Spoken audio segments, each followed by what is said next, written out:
ಹಿಂಗೆ ರೋಡಲ್ಲಿ ಹೋಗ್ಬೇಕಾದ್ರೆ ಈ ಅಜ್ಜ ನೋಡಿ ತುಂಬ ಬೇಜಾರಾಯಿತು. ನಾನು ಏನಂತ ಕೇಳೋಣ ಅಂತ ಹೋದೆ.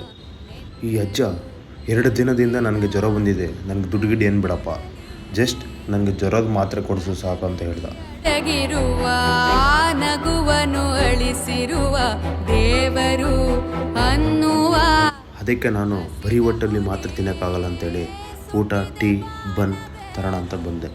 ಕಾಯೋರು ಇನ್ನು ಯಾರು, ಕಣ್ಣಲ್ಲೇ ಇರುವ ನೀರು ಧುಮುಕವೇ. ಎಷ್ಟೋ ಜನಕ್ಕೆ ಊಟ ಇಲ್ಲದೆ, ಟ್ಯಾಬ್ಲೆಟ್ ತೊಗೊಳಕ್ಕೆ ದುಡ್ಡು ಇಲ್ಲದೆ ತುಂಬ ಕಷ್ಟಪಡ್ತಾ ಇದ್ದಾರೆ. ನನ್ನ ಕೈಲಾದಷ್ಟು ನಾನು ಸಹಾಯ ಮಾಡಿದ್ದೀನಿ. ನಿಮ್ಮ ಕೈಯಲ್ಲಿ ಎಷ್ಟಾಗುತ್ತೋ ಅಷ್ಟು ನೀವು ಸಹಾಯ ಮಾಡಿ. ಎಂತೆಂಥ ವಿಡಿಯೋ ಶೇರ್ ಮಾಡ್ತೀರಂತೆ, ಇಂಥ ವಿಡಿಯೋನ ದಯವಿಟ್ಟು ಶೇರ್ ಮಾಡಿ, ಇನ್ನೊಬ್ರಿಗೆ ಸಹಾಯ ಆಗಲಿ ಅಂತ.